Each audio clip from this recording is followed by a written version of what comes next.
I am here in a nutrition center in South Sudan, witnessing children weak from illness and hunger, fighting their way back to life. And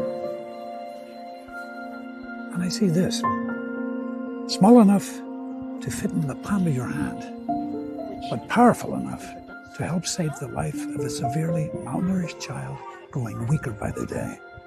It's called ready-to-use therapeutic food, and it's made from simple ingredients like peanuts, milk powder, sugar, oil, and all the nutrients a child needs to start recovering, and for parents to feel hopeful again.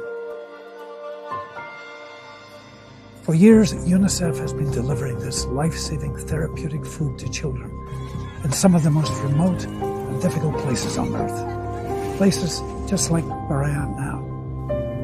This isn't just therapeutic food. It's hope in a packet.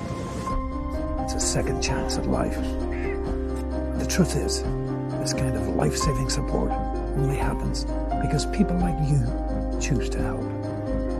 So I'm asking, if you can, please donate now. Because no child should die from hunger or malnutrition. Not when it takes something so small to make such a big difference.